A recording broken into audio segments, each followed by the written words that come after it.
পচে যায়, কিন্তু এই ফেরাউনের লাশ পচে না। এবং তারা গবেষণা করে দেখেছে যে কোনো কেমিক্যাল নাই, এই লাশে কোনো কেমিক্যাল ব্যবহার করা হয়নি। অন্যান্য লাশ যেখানে বমি করা হয়েছে সেই ধরনের নয়। অথচ আল্লাহ পাকের কথা বাস্তব। আজকে পৃথিবীর মানুষ দেখছে ফেরাউনের লাশ মিশরে দেখে, মিশরে জাদুঘরে রাখা আছে। এই ফেরাউনের লাশকে আল্লাহ পাক শুটকি বানিয়ে রেখেছেন, ঠিক না বলুন? কিয়ামত পর্যন্ত থাকবে এবং দুনিয়াতে যারা রাজা বাদশা আসবে, যারা জালেম আসবে, তারা শিক্ষা নিবে। এটা অত্যন্ত পরিতাপের বিষয়, আফসোসের বিষয়। দুনিয়াতে মানুষ যখন রাজা বাদশা হয়, আল্লাহ পাক যখন মানুষদেরকে ক্ষমতা দেন, তখন তারা বেমালুম ভুলে যায়, ঠিক কিনা বলুন? তারা ভুলে যায়, তারা যেন জুলুমতন্ত্র কায়েম করে। আমাদের দেশেও আমরা দেখেছি তারাও শিক্ষা গ্রহণ করে নাই, ঠিক না? ক্ষমতাকে কুক্ষিগত করার চেষ্টা করেছে এবং জুলুমতন্ত্র কায়েম করেছে। বিরোধী দল বলে বা বিরোধী মতের মানুষদের করে তারা জুলুমতন্ত্র কায়েম করেছে, ঠিক না? হয়নি এমনি ঘটনা? এটা তো হওয়ার কথা ছিল না। আল্লাহ পাক বলছেন যে আল্লাযীনা ইয়ামাক্কানুহুম ফিল আরদি ওয়া আকামুস সালাওয়াতা ওয়াজ যাকাতা ওয়া আমারু বিল মা'রুফ ওয়া নাহাউ আনিল মুনকার। আল্লাহ পাক বলছেন যে কোন মুসলিম শাসক যখন ক্ষমতা লাভ করে, আল্লাহ পাক জানিয়ে দিলেন সূরা হজে তারা 4 দফা কাজ করবে। রাষ্ট্রে তারা 4 দফা কাজ করবে। 1 নম্বর হলো রাষ্ট্রে তারা সালাত কায়েম করবে। এটা হলো 1 নম্বর কাজ। রাষ্ট্রে তারা নামাজের ব্যবস্থা করবে। আমাদের দেশে নামাজের ব্যবস্থা আছে, নাই তা না। প্রত্যেকটা পাড়া মহল্লায় মসজিদ আছে না? নাই? আছে। নামাজের ব্যবস্থা তো আছে। নামাজের অনুষ্ঠান ঠিক আছে, সারা দেশে ঠিক আছে। হ্যাঁ, নামাজের অনুষ্ঠান কিন্তু ঠিক আছে, এটা ঠিক। কোনো জায়গায় কিন্তু বাদ নাই। বাংলাদেশের কোনো জনপদ এমনটি নাই যেখানে মসজিদ নেই, ঠিক না বলো? তাহলে অনুষ্ঠানটা ঠিক আছে। আজকে জুমার দিনে এই 3 থেকে 3.5 লক্ষ মসজিদে আযান হবে, খুতবা হবে, জুমার সালাত হবে, হবে কিনা বলুন? হচ্ছে তো। তাহলে আনুষ্ঠানিকতা ঠিক আছে, অনুষ্ঠানটা ঠিক আছে। এটা আল্লাহ পাক বলেছেন কি সালাতের অনুষ্ঠান, শুধু সালাতের অনুষ্ঠান কায়েম করলে চলবে না। সালাত থেকে আল্লাহ পাক যে শিক্ষা দিতে চান সেটাও সমাজে বাস্তবায়ন করতে হবে। সালাতের অনুষ্ঠান এবং পঠিত বিষয় থেকে আল্লাহ পাক যা শিক্ষা দিতে চান সেগুলো সমাজে কায়েম করা। তাহলে এটা রাষ্ট্র করবে, এটা রাষ্ট্র পারে, ঠিক না বলুন? আমি আপনি ব্যক্তিগতভাবে চেষ্টা করে কয়জনকে ভালো করতে পারবো, কয়জনকে দাওয়াত দিতে পারবো, কিন্তু রাষ্ট্র এমন একটা যন্ত্র, রাষ্ট্রের কাছে সে পাওয়ার আছে, রাষ্ট্রের কাছে মিডিয়া আছে, রাষ্ট্রের কাছে প্রশাসন আছে, রাষ্ট্র এগুলো করতে পারে, ঠিক না? এই জন্য আল্লাহ পাক বলছেন কোন মুসলিম শাসক যদি ক্ষমতায় যায়, সর্বপ্রথম তারা রাষ্ট্রে সালাত কায়েম করবে, অর্থাৎ সালাতের শিক্ষাগুলো বাস্তবায়ন করবে। সালাতের অনুষ্ঠানটা সারা দেশে কায়েম আছে, এখন দরকার হলো সালাতের শিক্ষাটা বাস্তবায়ন করা। আল্লাহ পাক বলেন ইন্নাস সালাতা তানহা আনিল ফাহশাই ওয়াল মুনকার। নিশ্চয় সালাত যাবতীয় অন্যায় এবং গরিত কাজ থেকে মানুষকে বাঁচায়। তাহলে সালাতের উদ্দেশ্যই হলো এই সালাতের মাধ্যমে যাবতীয় অন্যায় এবং পাপাচার থেকে মানুষ বিরত থাকবে। এটা হলো সালাতের শিক্ষা। রাষ্ট্র সেটা বাস্তবায়ন করবে, কোনো অন্যায় কাজ হতে দিবে না, সকল প্রকার গরিত কাজ রাষ্ট্র বন্ধ করবে, ঠিক না? এটা হলো রাষ্ট্রের 1 নম্বর কাজ। তাহলে মুসলিম সরকার যারা ক্ষমতায় আসবে তাদের 1 নম্বর কাজ হচ্ছে রাষ্ট্রে কোনো গরিত কাজ হবে না, কোনো গরিত কাজ হতে দিবে না। এই জন্য তো প্রশাসন আছে, কতগুলো বাহিনী, পুলিশ বাহিনী, ঠিক না? আনসার বাহিনী, র্যাব, তারপরে বর্ডার গার্ড, সেনাবাহিনী।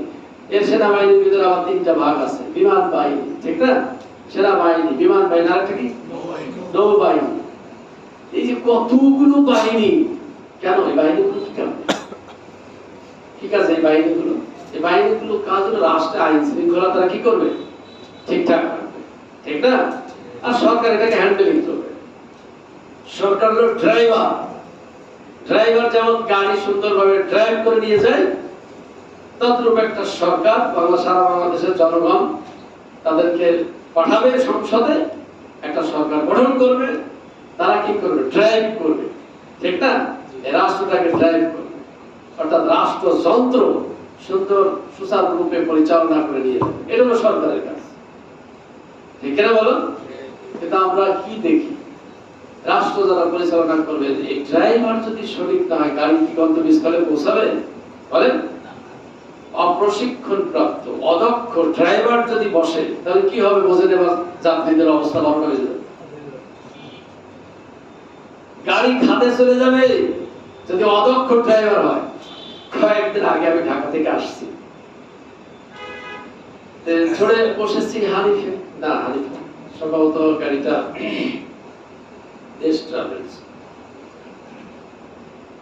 স্বাভাবিকভাবে রাজশাহীতে দুইটা ট্রাভেলস খুব ভালো, আপনারা জানেন, ন্যাশনাল আর দেশ ট্রাভেলস, এই দুইটা খুবই ভালো, দুই ভাই। সবচেয়ে ভালো ন্যাশনাল ট্রাভেলস, গাড়িগুলো যদিও এখন একটু পুরাতন হয়েছে, কিন্তু দেশ ট্রাভেলস এখন একে আছে। এখন ড্রাইভার কিছুক্ষণ পরে দেখছি সিগারেট খাচ্ছে। এরপরে রাস্তায় একজন লোক তুললো, এই রাস্তায় লোক তুলছে। তারপরে আমি বললাম যে আমাদের তো বদনাম হবে, এই ট্রাভেলস এর একটা সুনাম আছে। আমি আজ 28 বছর ধরে এই গাড়িতে ন্যাশনাল ট্রাভেলসে যাতায়াত করি। ঢাকা থেকে 7 জন যাত্রী নিয়ে রাজশাহী এসছে, কখনো রাস্তায় তারা লোক তুলে নেই। ট্রাভেলস এর একটা সুনাম আছে। আর আপনারা গাড়িতে সিগারেট খাচ্ছেন, লোক তুলছেন, কি এগুলো? আমি রেকর্ড করবো আজকে রাজশাহী। এই চুপ করে থাকলো। আমি বললাম আমি রিপোর্ট করবো যে রাজশাহীতে যে আপনাদের এই যানবাহনের কারণে এই যে ট্রাভেলসটার বদনাম হবে, আর যাত্রীরা কষ্ট পাবে, অথবা যে কোনো একটা অকারেন্স ঘটতে পারে কিনা বলুন? রাস্তায় লোক তুললে সে দুষ্কৃতিকারী ঢুকে পড়তে পারে এবং গাড়ির ভিতরে সে অকারেন্স ঘটাতে পারে। তাহলে যে যাত্রীগুলো যাচ্ছে তারা যানবাহনের নিরাপত্তা, এই গাড়ি কেন উঠেছে? যাতে এই যানবাহনের নিরাপত্তা পায়। রাস্তায় বেপরোয়া গাড়ি চালাচ্ছে। আমি বললাম যে আপনারা এতগুলো যাত্রীর যানবাহন নিয়ে খেলতে পারেন, শুধু দ্রুত গাড়ি চালালেই ভালো ড্রাইভার হওয়া যায় না। ভালো ড্রাইভার সেই যাত্রীদের যানবাহনের নিরাপত্তা রক্ষা করে সুন্দরভাবে গন্তব্যস্থলে পৌঁছে দিতে পারে, ঠিক না? সেই হলো ভালো ড্রাইভার। আপনি চালাচ্ছেন বেপরোয়া, একবার টানি একবার বামে, যাত্রীরা বুঝতে পারছে না, আরামে যাত্রীরা একটু ঘুমাতে পারছে না, তারা সবসময় আতঙ্কে আছে। এটা কি ভালো ড্রাইভারের কাজ? তাহলে আমি যে জন্য এই দৃষ্টান্তটা দিলাম, যে ড্রাইভার যদি ভালো না, এই অবস্থাটা কি হবে? যাত্রীরা কেউ শান্তিতে গাড়িতে বসতে পারবে না। ঠিক কিনা? রাষ্ট্রযন্ত্র যারা চালাবেন, রাষ্ট্রযন্ত্র যারা হ্যান্ডেলিং করবেন, এই মানুষগুলো যদি ভালো না হয়, তাহলে জনগণের কি অবস্থা হবে চিন্তা করেন। এই জনগণের যানবাহন নিয়ে সিনেমিনি খেলছে দীর্ঘদিন, ঠিক না বলুন? যারা এই ক্ষমতায় আসে, তারা যে জনগণের সাথে প্রতিশ্রুতি দেয়, সে প্রতিশ্রুতি রক্ষা করে না। এটা হলো আফসোস, ঠিক না বলুন? রক্ষা করে না। তাহলে আল্লাহ পাক বললেন,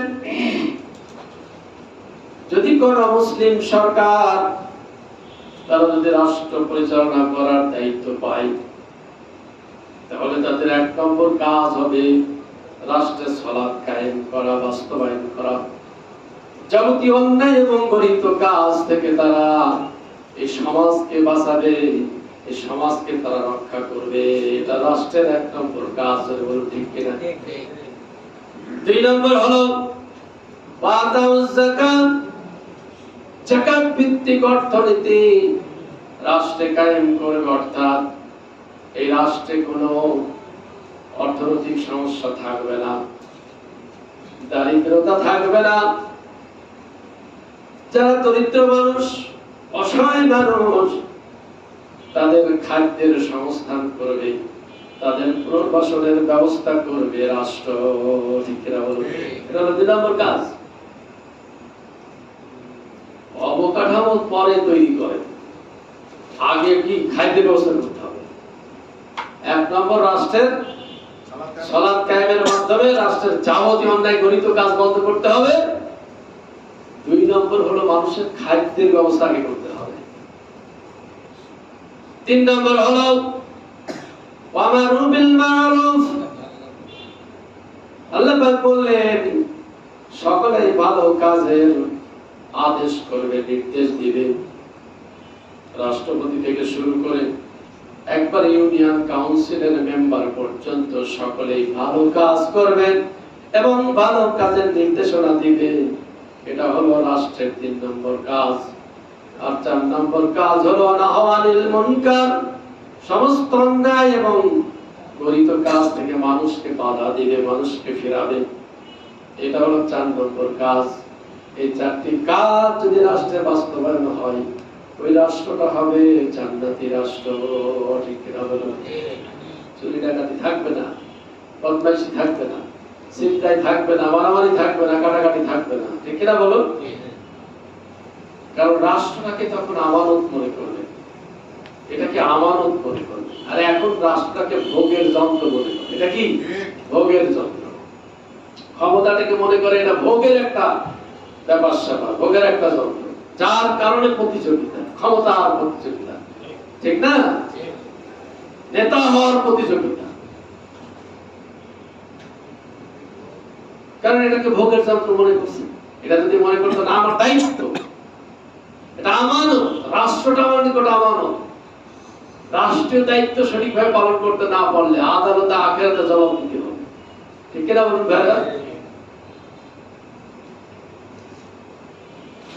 এই জন্য দেখবেন কোন ইমানদার স্বেচ্ছায় ক্ষমতা নিতে চায় না, কোন ইমানদার স্বেচ্ছায় কি দায়িত্ব নিতে চায় না। দায়িত্ব তাকে দেওয়া হয়, দায়িত্ব তাকে দেওয়া হয়।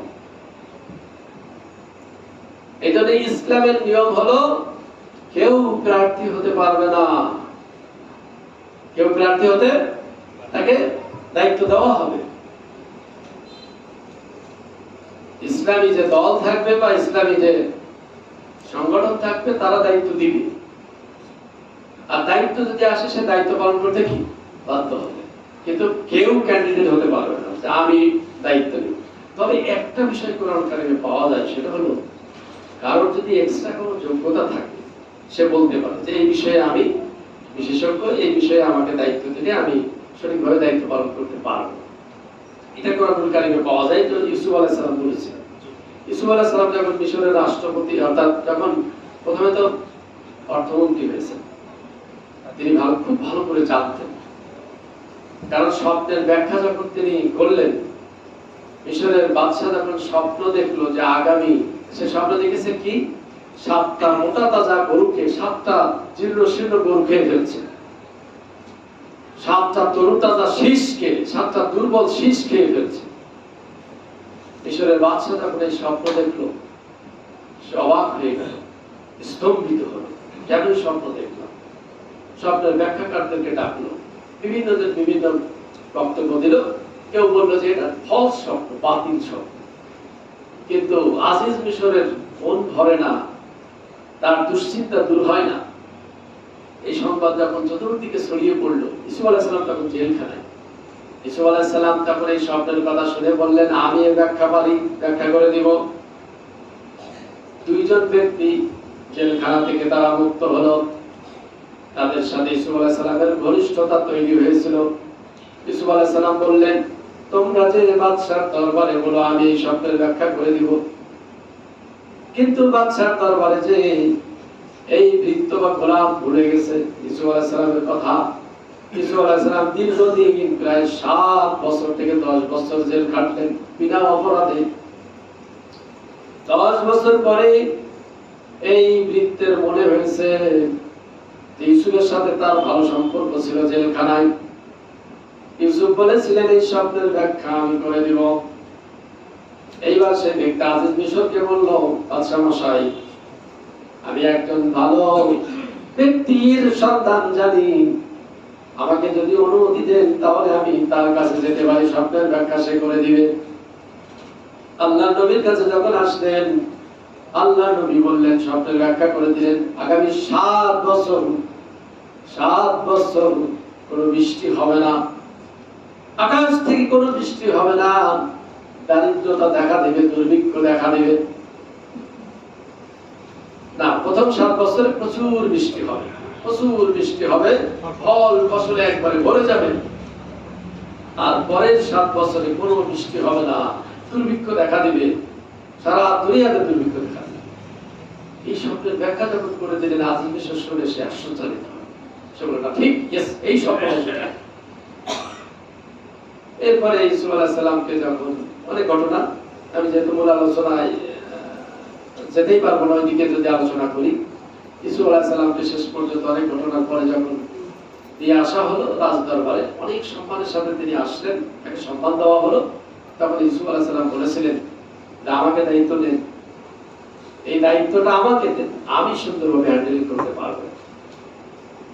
তখন আজিজ মিশর চিন্তা করলো, হ্যাঁ এই পারবে, এই মিশরের এই সমস্যা দূর করতে শুধুমাত্র ইউসুফই সক্ষম। ইউসুফ আলাইহিস সালামকে দায়িত্ব দেওয়া হলো। প্রথম 7 বছর যত ফসল হলো তিনি শীষ সহ, গম, জব, এগুলো শীষ সহ কেটে বড় বড় সারা দেশে গুদাম তৈরি করলেন, এমন সুরক্ষিত গুদাম যে গুদামে কোনো ফসল নষ্ট হবে না, সেই ধরনের গুদাম তৈরি করে প্রথম 7 বছরে সারা দেশে গুদামজাত করলেন খাবার। পরের 7 বছর সত্যি দুর্ভিক্ষ দেখা দিল, তখন তিনি সেগুলো এমন পরিমিত ভাবে দান করতে লাগলেন এবং পৃথিবীর বিভিন্ন দেশ থেকে কাফেলা আসলো, তাদেরকে সেইভাবে তিনি বন্টন করতে থাকলেন, যার কারণে কোনো দুর্ভিক্ষ, যতই দুর্ভিক্ষ আসুক না কেন, দুর্ভিক্ষ মনে হয়। ইউসুফ আলাইহিস সালামের এই ঘটনা আমরা পাই। ইউসুফ আলাইহিস সালাম তিনি এই দায়িত্বটা চেয়ে নিয়েছিলেন যে আমি এই ব্যাপারে বিশেষজ্ঞ, আমাকে দায়িত্ব দেওয়া হবে। যার কারণে অনেক ইসলামিক স্কলার বলছে যে কেউ ক্যান্ডিডেট হতে পারবে না, কেউ ক্ষমতালোভী হতে পারবে না, কিন্তু কারোর যদি এক্সট্রা কোনো যোগ্যতা থাকে তাহলে সে বলতে পারে, দায়িত্ব দিতে পারে যে আমাকে এই দায়িত্ব দিলে আমি সুন্দরভাবে পালন করতে পারি। তাহলে যে কথা বলছিলাম ভাইরা, যে আমরা তো এখন রাষ্ট্রকে ভোগের যন্ত্র মনে করি, ঠিক না? তো সেদিন একজন বলেছে যে যাদের কোনো কর্ম নাই তারা কি করে?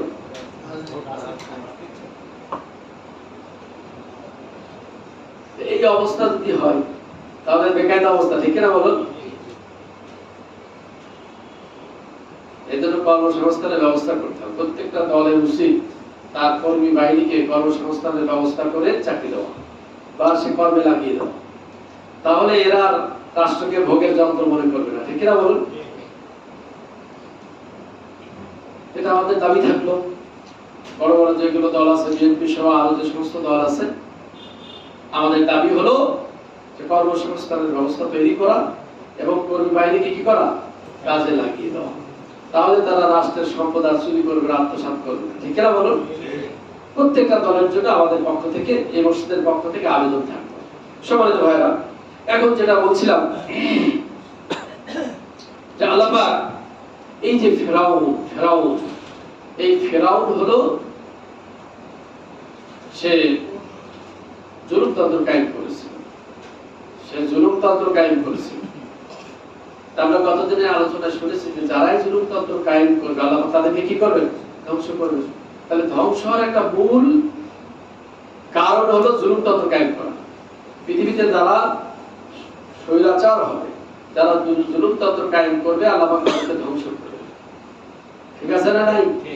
তাহলে শিক্ষা নিতে হবে। ফেরাউন, এই ঘটনা তো আল্লাহ পাক শুধু আমাদেরকে শোনানোর জন্য, পড়ার জন্য এই কোরআনুল কারীম আল্লাহ এটা কোট করে রাখেন। এর আগে আমি একদিন বলেছিলাম যেটা হলো কাওলান সাকিল, এটা কি গুরু গম্ভীর বাণী। আল্লাহ পাক বলেন এটা মহান কুরআনুল আযীম, আল্লাহ পাক বলেন এটা মহান কুরআন, ঠিক না? এটা মহান কুরআন, আল্লাহ নিজেই প্রশংসা করেছেন। আবার আল্লাহ পাক বলেছেন যে এটা কাওলান সাকিলা, এটা গুরু গম্ভীর বাণী, হালকা কথা নয়, এটা খুব গুরু গম্ভীর এবং ভারী কথা। তাহলে কোরআনুল কারীমে এই যে ফেরাউনের কথাগুলো এসেছে, এগুলো কি হালকা ভাবে নেওয়ার সুযোগ আছে? তাহলে এই ঘটনা থেকে আমাদেরকে শিক্ষা নিতে হবে। প্রিয় বন্ধুগণ, যাদের মিশরে যাওয়ার সুযোগ আছে তারা ফেরাউনের লাশ দেখে আসবেন, সেখান থেকে শিক্ষা নিতে হবে যে জুলুমতন্ত্র, এই ফেরাউনের মতো জুলুমতন্ত্র কায়েম যারা করবে, যুগে যুগে আল্লাহ তাদেরকে ধ্বংস করবে, তাদেরকে পাকড়াও করবে। অনেক নজির আমাদের সামনে আছে, ঠিক না? অনেক রাজা বাদশাদের দৃষ্টান্ত আমাদের সামনে আছে, আমরা সে বিষয়ে অবগত আছেন। আল্লাহ পাক সেই কথা এই ইউনূসে তুলে ধরলেন, তার ইয়াউমা নাযিকা বিবাদানিকা লিতাকুনা লিমান খালফাকা আয়া। ও ফেরাউন, আমি তোমার লাশকে আমি সংরক্ষণ করছি, তোমার লাশকে সংরক্ষণ করছি যাতে পরবর্তীরা তোমার এই লাশ থেকে শিক্ষা গ্রহণ করে। কিন্তু আল্লাহ পাক সাথে সাথেই জানিয়ে দিয়েছেন, ওয়াইন্না কাসীরাম মিনান নাসি আন আয়াতিনা লাগাফিলুন। কিন্তু অধিকাংশ মানুষের ভিতরে অধিকাংশ মানুষ আমার এই আয়াতের ব্যাপারে, এই নিদর্শনের ব্যাপারে তারা গাফেল। তারা কি গাফেল? তারা খেয়াল করে না, শিক্ষা গ্রহণ করে না। আজকে আমি দেখুন, এরপর আল্লাহ পাক কি বললেন আরেকটু বলি, এরপর আমি আজকে ইউনূস আলাইহিস সালামের ঘটনায় যাব। ইউনূস আলাইহিস সালামের ঘটনা এরপরেই বলা হয়েছে। আল্লাহ পাক বলেন, ওয়ালাকাদ বাওয়ানা বনী ইসরাঈল। এরপর আমি বনী ইসরাঈলকে প্রতিষ্ঠিত করলাম মুবাওয়াআ সিদকিন, সুন্দরভাবে তাদেরকে প্রতিষ্ঠিত করলাম। ওয়ারাযাকনাহুম মিনাদ-দীন, এবং তাদেরকে বিভিন্ন খাবার আমি তাদেরকে দিলাম, পুত পবিত্র রিজিক আমি তাদেরকে দান করলাম। তাহলে বনী ইসরাঈলরা যখন মিশর ছেড়ে চলে আসলো, এরপরে আল্লাহ পাক তাদেরকে প্রতিষ্ঠিত করলেন। বনী ইসরাঈলরা মিশরে গোলাম অবস্থায় ছিল, তারা গোলামের জীবন যাপন করত। আল্লাহ পাক এই ফেরাউনের কবল থেকে তাদেরকে মুক্ত করলেন এবং তাদেরকে সম্মানিত করলেন, পৃথিবীতে তাদেরকে ক্ষমতা দিলেন, এবং বলা হয়েছে যে বিভিন্ন ধরনের রিজিক দিলেন। মান্না সালওয়ার ঘটনা হয়েছে, বিভিন্ন ধরনের রিজিক দিয়ে আল্লাহ পাক তাদেরকে সম্মানিত করলেন। ফামাখতালাফু হাত্তা জাআহুমুল ইলমু, কিন্তু আল্লাহ পাক বলছেন ফামাখতালাফু, তারা ইখতিলাফ করে নাই, মতবিরোধ করে নাই, হাত্তা জাআহুমুল ইলমু, যতক্ষণ পর্যন্ত তাদের নিকট জ্ঞান না এসেছে, যতক্ষণ পর্যন্ত আল্লাহর নিকট থেকে তাদের নিকট কিতাব না এসেছে, ততক্ষণ পর্যন্ত তারা ইখতিলাফ করে নাই। কিতাব আসার সাথে সাথে তারা ইখতিলাফ শুরু করেছে, যার কারণে আল্লাহ পাক তাদেরকেও পরবর্তীতে সাইজ করেছেন। তাহলে এই যে কিতাব, আমাদের মাঝেও কিতাব এসেছে, কিতাব আসার পরেও আমরাও ইখতিলাফ করেছি, ঠিক না বলুন? হাজারো দলে আমরা বিভক্ত হয়েছি, বিভিন্ন দল মত মতবাদ আমরা তৈরি করেছি, আবিষ্কার করেছি। ওইজন্য আল্লাহ পাক বলছেন যে যতক্ষণ তাদের নিকট কিতাব না এসেছে ততক্ষণ তারা ইখতিলাফ করে নাই। অর্থাৎ এই যে বনী ইসরাঈলের ভিতরে ইখতিলাফ ছিল না, ইখতিলাফ ছিল না।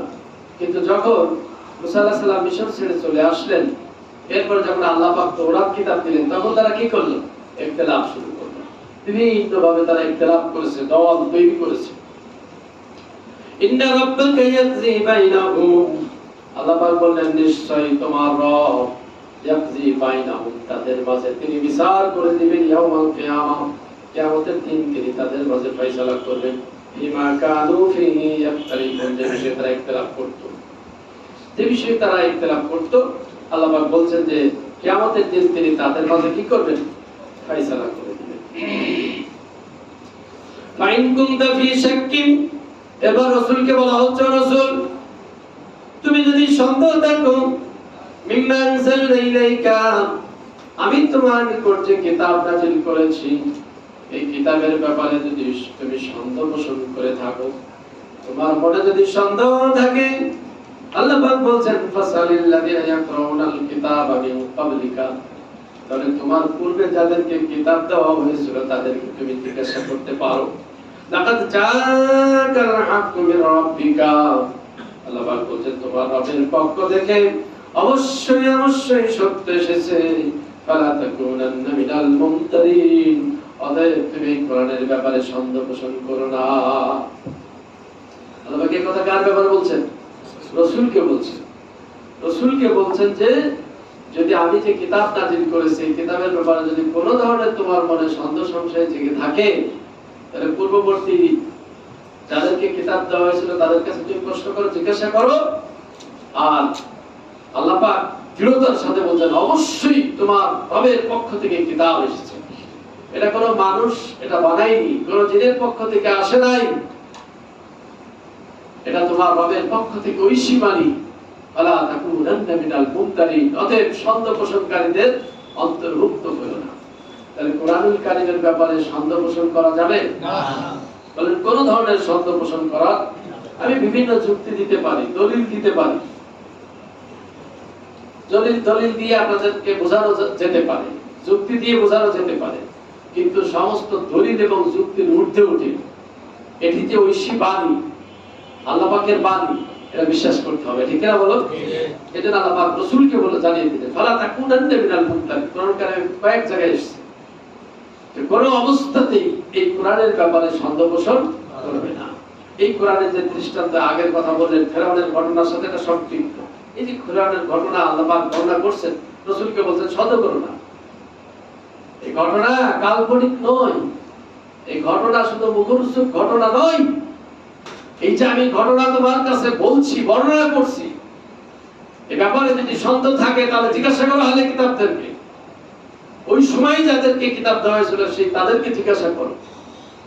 আর এই ব্যাপারে তুমি কোনো ধরনের সন্দেহ পোষণ করো না। তাহলে বোঝা যাচ্ছে এখন তো চাক্ষুষ বিজ্ঞানের যুগে এসে প্রমাণিত যে ফেরাউনের ঘটনা, ফেরাউন আছে, সেই ফেরাউন আজ থেকে 4000 বছর আগে যে ঘটনা ঘটেছিল লোহিত সাগরে, সব ইতিহাস ঝলকাল করছে আমাদের সামনে, বিজ্ঞান এসে সেটা প্রমাণ করে দিয়েছে। ঠিক না বলুন? তাহলে কোরআনুল কারীম যে মানব রচিত নয়, মানুষের তৈরি নয়, এটা যে আল্লাহ পাক নাযিল করেছেন। মুহাম্মদ সাল্লাল্লাহু আলাইহি ওয়াসাল্লাম তো তিনি কোনো ইউনিভার্সিটিতে পড়েন নাই, পৃথিবীর কোনো দেশ তিনি ভ্রমণও করেন নাই, একমাত্র আরব উপদ্বীপ ছাড়া কোথাও যান নাই, কারোর কাছে তিনি লেখাপড়া করেন নাই। তাহলে আল্লাহ রাসূল তিনি যদি আল্লাহর পক্ষ থেকে কিতাব তার কাছে যদি নাযিল না হতো তিনি এই কথাগুলো জানতেন কোত্থেকে? ঠিক না? পাবেন কোত্থেকে? তিনি তো পড়েননি কারোর কাছে, কারোর কাছে লেখাপড়া শিখেন নাই, কোন ইউনিভার্সিটিতে পড়েন নাই, আহলে কিতাবদের কাছে পড়েন নাই, ইহুদিদের কাছে পড়েন নাই। তাহলে এই যে কোরআনুল কারীমে ফেরাউনের ঘটনা বর্ণনা করা হয়েছে, এগুলো রাসূলের জানার কথা নয়। ঠিক না বলুন? এতে প্রমাণিত হয় এই কিতাব কার বাণী? আল্লাহর বাণী, ঐশী বাণী। এই কিতাবের ব্যাপারে কোনো ধরনের সন্দেহ পোষণ করা যাবে না। এরপর আল্লাহ বলতে ওয়ালা তাকুনান্না মিনাল্লাযিনা কাযযাবু বিআয়াতিল্লাহ, ও নবী যারা এই কিতাবকে মিথ্যা প্রতিপন্ন করে কিছুতেই তুমি তাদের অন্তর্ভুক্ত হবে না। তাকুনা মিনাল খাসিরিন, তাহলে তুমি দুনিয়াতে ক্ষতিগ্রস্ত হবে, পরকালেও তুমি জাহান্নামীদের অন্তর্ভুক্ত হয়ে যাবে।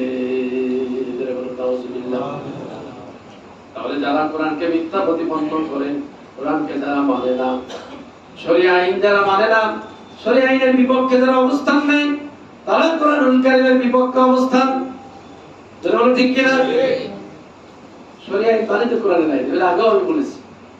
আল্লাহ পাক আয়াতে জানিয়ে দেন ওয়ালা তাকুনান্না, কিছুতে তুমি তাদের অন্তর্ভুক্ত হবে না, মিনাল্লাযিনা কাযযাবু বিআয়াতিল্লাহ, যারা আল্লাহর আয়াতকে মিথ্যা প্রতিপন্ন করে, ও নবী তুমি কিছুতেই তাদের অন্তর্ভুক্ত হবে না।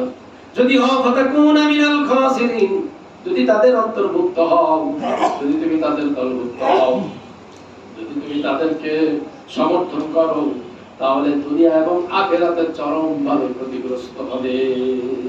হওয়া যাবে বলেন?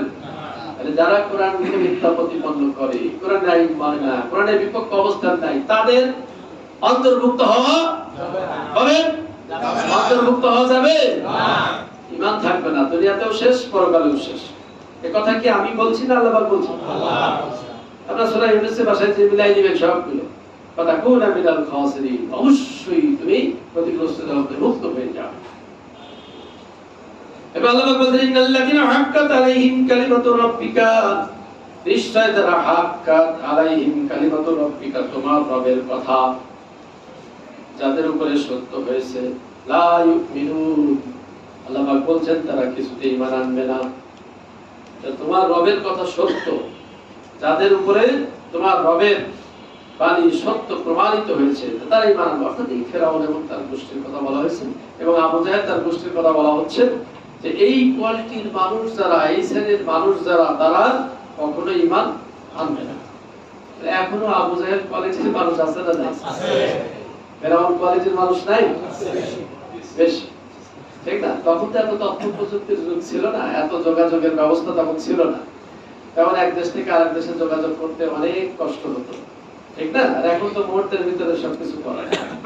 তার মানে এখন এই যে অত্যাধুনিক বিজ্ঞানের যুগে এখন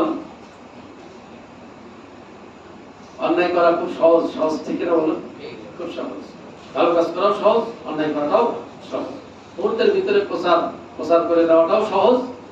আবার যেভাবে ভালোটা প্রচার করা যায়, অন্যায়টাও কি করা যায়? প্রচার করা যায়। এই জন্য আল্লাহ পাক বলছেন যে তোমার রবের বাণী যার ব্যাপারে সত্য প্রমাণিত হয়েছে তারা ঈমান আনবে না। এখানে হলো আল্লাহ পাক এই যুগে যুগে কালে কালে ফেরাউন চরিত্রের মানুষ, আবু জাহেল চরিত্রের মানুষ তারা আসবে, তারা যে ঈমান আনবে না এটা আল্লাহ পরিষ্কার করে দিচ্ছেন। কারণ ঈমান না আনার কারণ হলো আল্লাহর আইন অনুযায়ী, বিধান অনুযায়ী যারা এই কোরআন বিরোধী রাস্তায় হাঁটে, কোরআন বিরোধী মতের সাথে যারা চলে এবং কোরআন বিরোধী গবেষণা নিয়ে যারা থাকে, আল্লাহ পাকের বিধান অনুযায়ী তারা ঈমান আনতে পারে না। সেগুলো আগে অনেকবার বলেছি। কেন ঈমান আনতে পারে না, কেন তাদের চোখে আবরণ পড়ে যায়, কেন তাদের অন্তঃকরণে আবরণ পড়ে যায়, সেগুলো তো বারবার আলোচনা করেছি। আল্লাহ পাক যদি এমন কোনো তাৎক্ষণিকভাবে কোনো ব্যক্তি ভালো কাজ করতে চাচ্ছে, তার চোখের উপরে যদি পর্দা ফেলে দেয়, তার অন্তঃকরণে যদি মোহর মেরে দেয়, তাহলে আল্লাহ পাক জালেম হয়ে যায়, ঠিক না বলুন? আমি ভালো কাজ করতে চাচ্ছি, আমাকে আল্লাহ পাক ঠেলে অন্যদিকে দিয়ে দিলেন, তাহলে কি এটা সুবিচার হলো? তাহলে এটা সুবিচার হলো? বরং আল্লাহ আগেই আইন তৈরি করে রেখেছেন, কে হেদায়েত পাবে কে হেদায়েত পাবে না সেই বিধানাবলী আল্লাহ সব জানিয়ে দিয়েছেন। সেটা হলো সুবিচার। সেটা কি? সেটা সুবিচার। তাহলে আল্লাহর বিধান অনুযায়ী তারা আর ঈমান আনতে পারবে না। ওয়ালাউ জাআতুহুম কুল্লু আয়াতিন, এবার আল্লাহ বলছেন ও নবী, সব আয়াত সব নিদর্শন যদি তাদের নিকট আসে, হাত্তা ইয়ারাবুল আযাব আল্লাযী, যতক্ষণ পর্যন্ত আল্লাহর কঠিন আযাব না আসবে তারা ঈমান আনবে না। কঠিন আযাব যেমন যখন আসলো তখন ফেরাউন ঈমান আনলো, ঠিক না? যখন সে ডুবে যাচ্ছে, তার বাহিনী সব ডুবে মারা যাচ্ছে, তখন সে বলে আমানতান্না বলে আলাইহিল্লাযী আমানাত বি বানু ইসরাঈল, আমি সেই আল্লাহর প্রতি ঈমান আনলাম যে আল্লাহর প্রতি বনী ইসরাঈল ঈমান এনেছে। ওয়ানা মিনাল মুসলিমিন, আর আমি মুসলমান। তাহলে সে বিপদে পড়ে তখন ঈমান এনেছে, ঠিক কিনা বলুন? আল্লাহ পাক বলছেন যে এই মানুষগুলো যতক্ষণ আল্লাহর আযাব অর্থাৎ মৃত্যু যন্ত্রণা, এই আযাব মানে কি? মৃত্যু যন্ত্রণা, যতক্ষণ আল্লাহর আযাব না দেখবে তারা ঈমান আনবে না। আমাদের ভিতরে দেখবেন কিছু মানুষ এসে যখন এত শিলাবৃষ্টি হয় অথবা গর্জন, একেবারে তর্জন গর্জন যখন শুরু হয়ে যায় আকাশে, তখন মানুষগুলো ভয়ে জড়সড় হয়ে আল্লাহ সাহায্য করো, আল্লাহ সাহায্য করো, আল্লাহ তোমার প্রতি ঈমান আনছি। অনেক সময় আযাবও দেয়, তাই না? বিপদে পড়ে, তাই না? তাহলে বিপদে পড়লে এরা ঈমান আনে। বিপদে পড়লে কি করে? তারপরে কঠিন দুরারোগ্য ব্যাধি হয়েছে, তখন মসজিদে এসে তাড়াতাড়ি দোয়া চায়, হুজুর দোয়া করেন, একটু দোয়া দেন, দোয়া আমার জন্য দোয়া করেন, আল্লাহ যাতে বিপদ কাটিয়ে দেয়। যেই বিপদ কেটে যায় তখন আবার শিরক করা শুরু করে দেয়, ঠিক না বলুন? আল্লাহ পাক এখানে সেই কথাটাই বলেছেন যে আযাব না দেখা পর্যন্ত এরা ঈমান আনবে না। যখন আযাব দেখে তখন ঈমান আনে, মৃত্যু যন্ত্রণা যখন শুরু হয় তখন ঈমান আনে। যেমন আল্লাহ পাক বলেছেন একটা আয়াতে সূরা নিসাতে, আল্লাহ পাক বলছেন যে পৃথিবীর সব আহলে কিতাবেরা মৃত্যুর আগে ঈমান আনে। যত আহলে কিতাব আছে, অর্থাৎ খ্রিস্টান, ইহুদি খ্রিস্টান, আমরাও আহলে কিতাব, আমাদেরকে তো কিতাব কোরআন দেওয়া হয়েছে, ঠিক না? আর ওদেরকে তাওরাত ইনজিল দেওয়া হয়েছে। আল্লাহ পাক বলছেন যে সকল আহলে কিতাবেরা মৃত্যুর পূর্বে আল্লাহর প্রতি ঈমান আনে। তাহলে যখন আজরাইলকে দেখে, কে বলে আছে এমন কোন বাপের বেটা জীবন না এনে থাকতে পারে? আপনি বলেন? আজরাইলকে যখন দেখবে তখন সে ঈমান আনবে। সে তখন কি বলবে সে কথাও কোরআনুল কারীমে বলে দেওয়া আছে। আল্লাহ পাক জানিয়ে দিলেন পৃথিবীর মানুষদেরকে, শোনো, মৃত্যুর সময় মানুষগুলো কি বলবে? মৃত্যুর সময় মানুষগুলো বলবে, আল্লাহ আমাকে যদি আরেকটু সুযোগ দেওয়া হতো, আরেকটু যদি সময় দেওয়া হতো, তাহলে আমি বেশি বেশি করে দান করতাম এবং সালেহীন যারা ভালো মানুষদের অন্তর্ভুক্ত হয়ে যেতাম। তখন আল্লাহ পাক বলবেন, কাল্লা, না না না, আর সময় দেওয়া যাবে না, এক মুহূর্ত সময় পাবে না। আল্লাহ পাক অন্য আয়াতে বলেছেন যে মৃত্যুর সময় যখন চলে আসে তখন কেউ এক পা সামনের দিকে অগ্রসর হতে পারবে না এবং পিছনের দিকে কেউ এক পা হতে যেতে পারবে না। নির্দিষ্ট সময় তার মৃত্যু হবে, ঠিক না? জাস্ট টাইমই মৃত্যু হবে। সেই সময় ইমান এলে তো আর কোনো কাজ হবে না, ঠিক না ভাইরা? এই জন্য ইমান আগে আনতে হবে। মৃত্যুর সময় ইমান আনলে সেই ইমান গ্রান্টেড হবে না। যদি তাই হতো তাহলে ফেরাউনের ইমানটা কবুল করা হতো। ফেরাউন তো ইমান এনেছিল, সে ঘোষণাই দিয়েছে, কালিমা পড়েছে, একবার দিব্যি কালিমা পড়েছে এবং বলেছে আমি মুসলিম, কিন্তু তার ইমানটা কি কবুল করা হয়েছে? সে বিপদ থেকে ইমান এনেছিল, আযাব থেকে সে ইমান এনেছিল। আল্লাহ পাক এখানে সেই কথাই বললেন, বলা জাতুহুম কুল্লু আয়া, সকল নিদর্শন যদি তাদেরকে দেখানো হয়, সব নিদর্শন যদি তাদের নিকট আসে, হাত্তা ইয়ারাউল আযাব আল আলীম, কঠিন আযাব না আসা পর্যন্ত তারা ঈমান আনবে না। এই ধরনের মানুষ আমাদের সমাজে আছে না নাই? আছে। এজন্য ভাইরা আসুন, বিপদ তো আমাদের সামনে অপেক্ষা করছে, আজরাইল আসবে, এই জন্য আসার আগেই আমাদের একটু সাইজ হওয়া দরকার, ঠিক না বলুন? একটু সোজা হওয়া দরকার। ওই যে গ্রামের একটা গল্প আছে, সাপে ব্যাঙে নাকি খুব বন্ধুত্ব ছিল। দেখো সাপ তো চলে আঁকা বাঁকা হয়ে চলে, এখন ব্যাঙের এটা পছন্দ হয়। ব্যাঙ বলছে, বন্ধু তোমার সবই ভালো লাগে, কিন্তু তুমি যে আঁকা বাঁকা হয়ে চলে এটা ভালো লাগে, একটু সোজা হয়ে চলো। তখন সাপের রাগ হয়ে গেছে।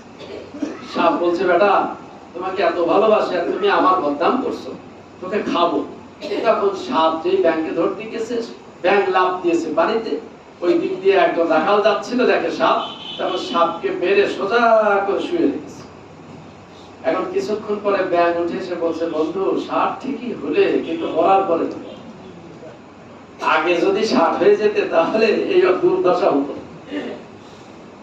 আমরা সাইজ ঠিকই হব, ঠিক না? সাইজ ঠিকই হব, কিন্তু সবাই থাকতে সাইজ হব। আল্লাহ পাক বলছেন যে কুনু মা সাদিকিন, সাদিকিনদের অন্তর্ভুক্ত হয়ে যাও। ইত্তাকুল্লাহ, আল্লাহকে ভয় করো। কুনু মা সাদিকিন, এবং যারা নেককার ভালো মানুষ তাদের অন্তর্ভুক্ত হয়ে যাও। আল্লাহ পাকের নসিহত।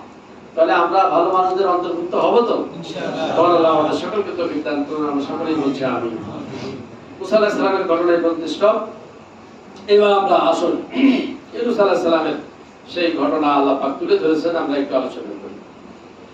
ফালাউলা কানাত ক্বরিয়াতুন আমানাত ফানাফাহা ঈমানুহা ইল্লা কওমা ইউনূস।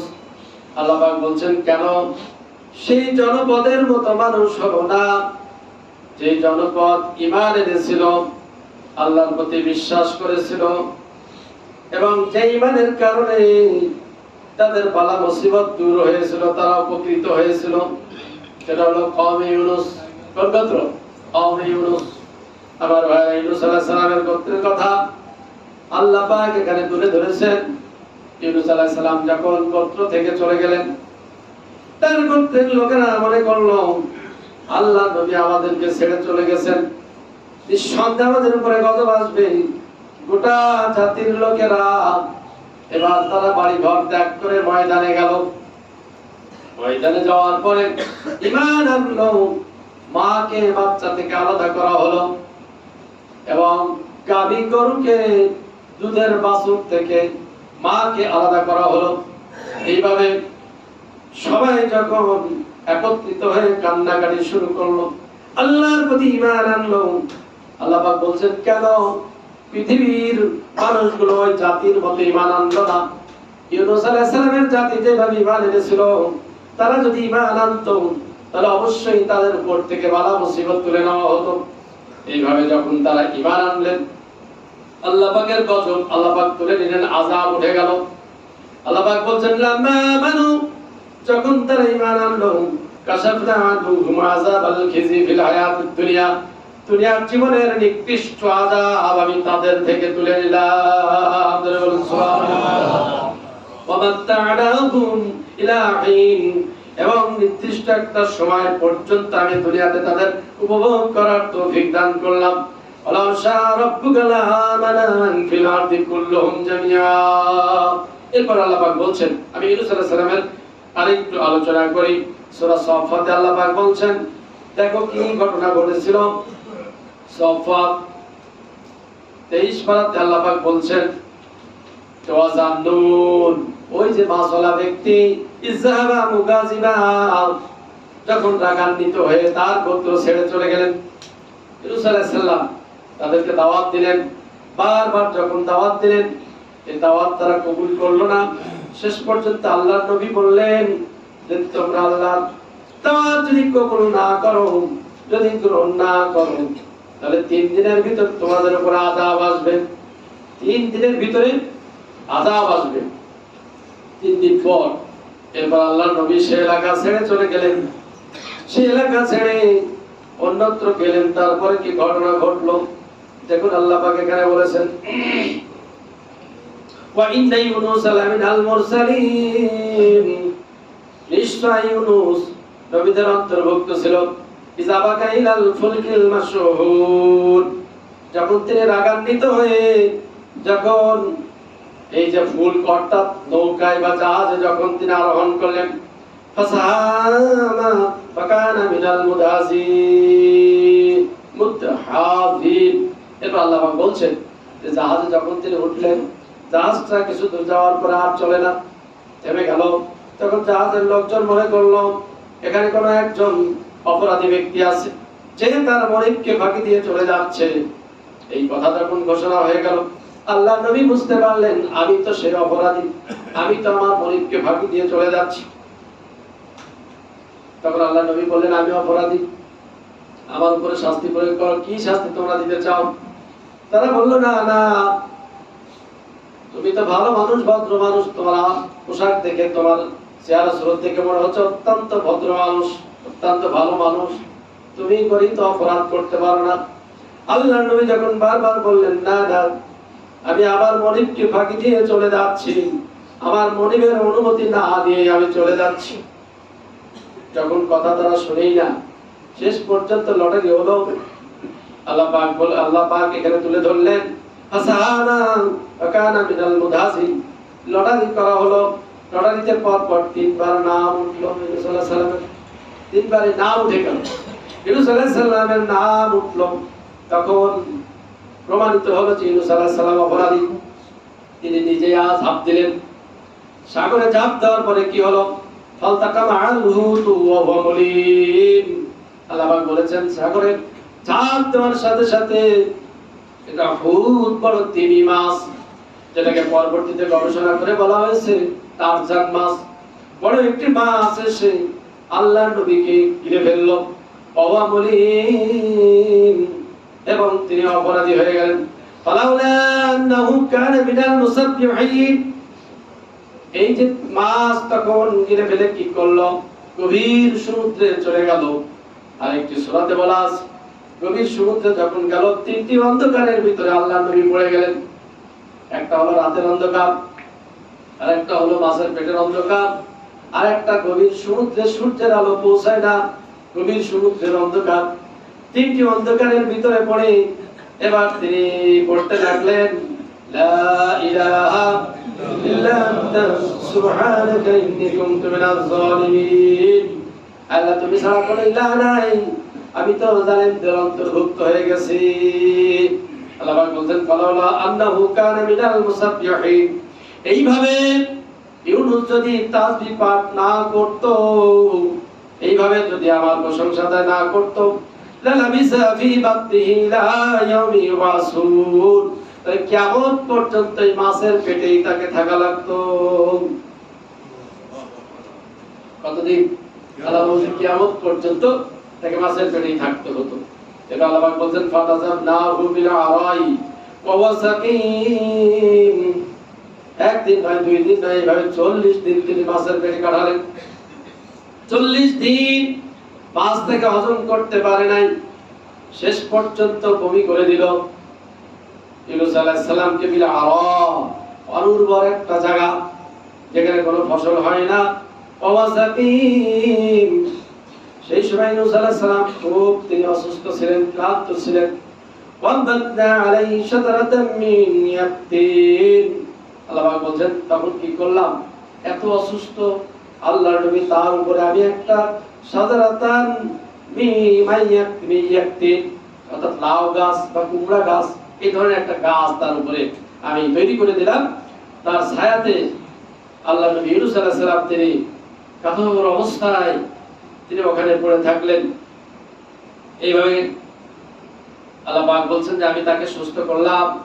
ওয়াসালনাহু ইলা মিয়াতি আলফি আও ইয়াজিদুন, আমি তাকে 1,00,000 অথবা আরো কিছু বেশি মানুষের নিকট আমি তাকে পাঠিয়েছিলাম। এইভাবে আল্লাহ পাক তাকে রক্ষা করলেন। এরপরে আল্লাহ পাক সূরা আম্বিয়া দেখেন 39 নম্বর আয়াতে আল্লাহ পাক বলছেন যে আমি কি করলাম, ফাস্তাজাবনা লাহু ওয়া নাজাইনাহু মিনাল গাম্মি। যে কথাটা আমি বলতে চাচ্ছি, আল্লাহর নবী মাছের পেটে সে অন্ধকারের ভিতরে চিপা চাপা জায়গায় যখন পড়ে গেলেন, তখন তিনি ভাবলেন যে দুনিয়ার কেউ শুনবে না আমার ডাক, কারণ আমি তখন গ্রেফতার হয়ে গেছি, মাছের পেটে আমি গ্রেফতার হয়ে গেছি। সেই মাছের পেট থেকে যখন তিনি ডাক শুরু করলেন, লা ইলাহা ইল্লা আনতা সুবহানাকা ইন্নী কুনতু মিনাজ জালিমিন, খুব ক্ষীণ স্বরে তাফসীরে এসেছে আওয়াজটা আরশে পৌঁছে গেল। আরশ বাহিনী যে সমস্ত ফেরেশতারা আছেন তারা বলেন, আল্লাহ খুব ক্ষীণ আওয়াজ, দুর্বল একটা আওয়াজ ভেসে আসছে, এটা কোন ব্যক্তি? ফেরেশতারা বললেন এ হলো আয-যান্নুন, হলো সে মাছওয়ালা ব্যক্তি ইউনূস আলাইহিস সালাম, যে মাছের পেটে গ্রেফতার হয়ে গেছে।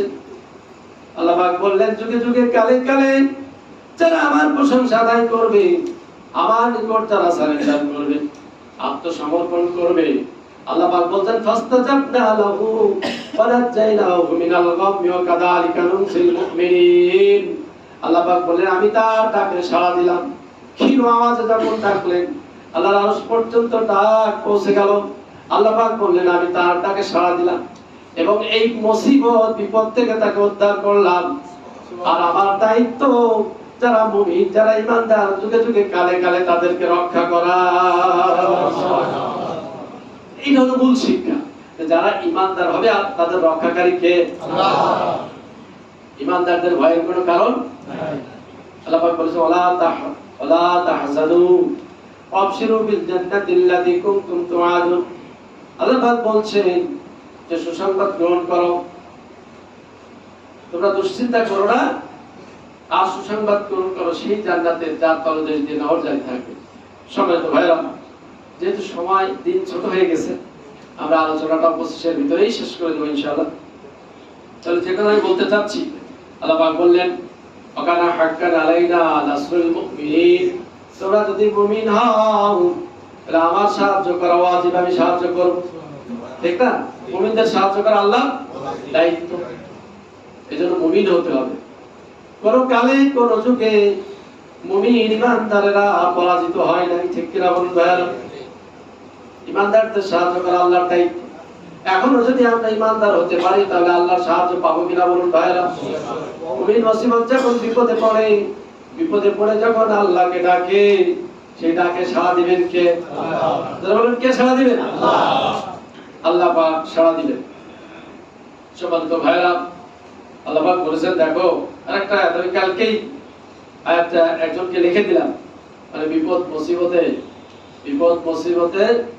কি করবে, শুধু ছটফট করছে, টেনশন করছে, অস্থির হয়ে যাচ্ছে, ফোন দিয়ে বলছে যে আমি মনে মারাই যাব। কেন, কি হয়েছে?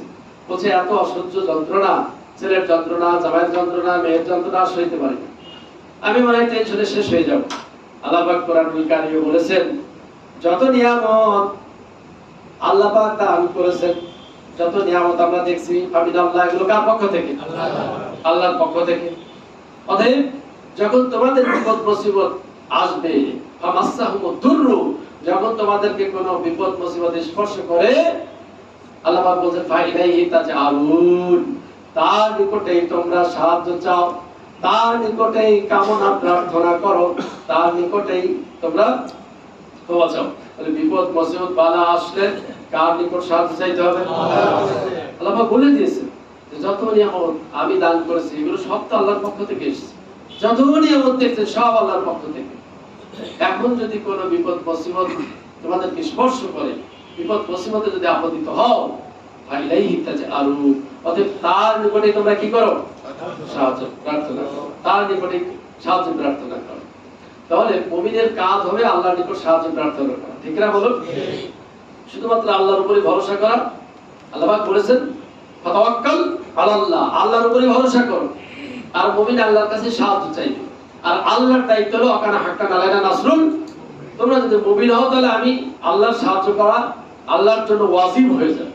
আর আল্লাহ পাক ইউনূস আলাইহিস সালামের ক্ষেত্রে বলেন ওয়ানাযাইনাহু মিনাল কি গাম্মি মিনাল গাম্মি ওয়া কাযালিকা নুনজিল মুমিনিন। এইভাবেই যুগে যুগে কালে কালে আমি মুমিনদের উদ্ধার করে থাকি, মুমিনদেরকে আমি রক্ষা করে থাকি। যারা বলেন সুবহানাল্লাহ, সে আল্লাহ আজও আছেন না নাই? যারা বলেন আছেন না নাই? এইজন্য ভাইরা আল্লাহর কাছে আমাদেরকে সাহায্য চাইতে হবে। আল্লাহ আমাদের হেফাজত করবেন। ছোটবেলা বা ছোট দিন কোরআনের মসজিদে কোরআনের আলোচনা চলে, সকাল সকাল আসার জন্য অনুরোধ করেছেন কর্তৃপক্ষ, আমিও করছি। সম্মানিত ভাইরা, আমরা আজান যেহেতু 12:10 আজান হচ্ছে, তারপর যদি একটু সকাল সকাল আসেন তাহলে আমরা আলোচনাটা একটু তাড়াতাড়ি শেষ করতে পারবো, ঠিক না বলুন? 12:10 ভিতরে যদি আপনারা চলে আসেন, হ্যাঁ 12টা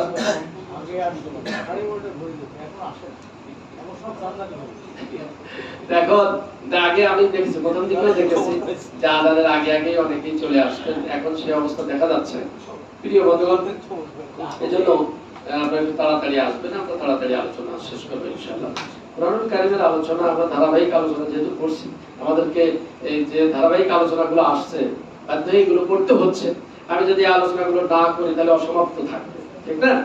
কোরআনের আলোচনাটা অসমাপ্ত থাকবে। এই জন্য ইচ্ছাই হোক অনিচ্ছাই হোক আলোচনা যা সামনে আসছে ধারাবাহিকভাবে করতে হচ্ছে। প্রিয় বন্ধুগণ, ঘটনা বলা আমার উদ্দেশ্য নয়, এই ঘটনাগুলো যেহেতু এসছে এই সূরাতে, যার কারণে বলতে হচ্ছে প্রত্যেকটা ঘটনাতেই কিছু শিক্ষা আছে, আছে না নাই? এই যে মুসা আলাইহিস সালামের ঘটনা থেকে আল্লাহ কিছু শিক্ষা দিতে চাচ্ছে, ইউনূস আলাইহিস সালামের ঘটনা থেকে কিছু শিক্ষা দিতে চাইলেন। মুসা ফেরাউনের যে ঘটনা আমরা পেলাম যে সেখানে ডিক্টেটরশিপ হওয়া যাবে না, জুলুমতন্ত্র কায়েম করা যাবে না, যারা জুলুমতন্ত্র কায়েম করবে ফেরাউনের যে পরিণতি হয়েছে তাদের সেই একই পরিণতি হবে। আচ্ছা বলেন, এই আলোচনা এই ঘটনা থেকে যদি দুনিয়ার রাজা বাদশাহরা শিক্ষা নেয়, দায়িত্বশীলেরা যদি শিক্ষা নেয়, আর জুলুমতন্ত্র কায়েম হবে? হবে না। ইউনূস আলাইহিস সালাম ভুল করার কারণে, ভুল সরাসরি নবীর ক্ষেত্রে ভুল বলা ঠিক নয়, তার ইজতিহাদি ভুল হতে পারে। এটা ইজতিহাদি ভুল। তিনি মনে করেছিলেন যে যেহেতু জাতির লোকেরা ঈমান আনছে না, আমার কথা শুনছে না, চাই আমি চলে যাই। এখন নবী হিসেবে চলে যাওয়াটা আল্লাহর পারমিশন ছাড়া ঠিক হয়। আল্লাহর অনুমতি নেওয়া বা আল্লাহর অনুমতি না আসা পর্যন্ত অপেক্ষা করা দরকার ছিল।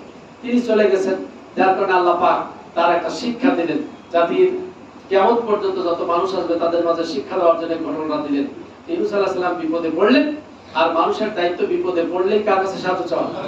বলেন, তিনি তো অহংকারী হন নাই, তিনি শয়তানের মতো তো বলেন নাই যে আবা ওয়াস্তাকবার ওয়া কানা মিনাল কাফিরিন, অস্বীকার করলে অহংকার করলো, কাফেরদের অন্তর্ভুক্ত হয়ে গেল। সে বলল আনা খায়রু মিনহু, আমি তার চেয়ে আদমের চেয়ে উত্তম, ঠিক না? শয়তান অহংকার করেছিল, সে আল্লাহর নিকট সারেন্ডার করে নাই। কিন্তু নবী রাসূলগণের যে ঘটনা আল্লাহ তুলে ধরেছেন, যে নবী রাসূলগণের বৈশিষ্ট্য হচ্ছে ভুল করার সাথে সাথেই আল্লাহর কাছে কি করেছেন? সারেন্ডার করেছেন, আত্মসমর্পণ করেছেন, সাহায্য চেয়েছেন। আল্লাহ পাক সাথে সাথে সাহায্য করেছেন। তাহলে আমরা ঠিক কি? তাহলে আমরা যেহেতু নবী রাসূলের সন্তান হিসেবে আমাদের দায়িত্ব, ভুল ত্রুটি আমাদের জীবনে যাই হোক আমরা মাপ চাইবো কার কাছে? ভরসা করবো কার কাছে? ইউনূস আলাইহিস সালামের মতো যদি ভরসা করতে পারি অবশ্যই আল্লাহর সাহায্য আসবে।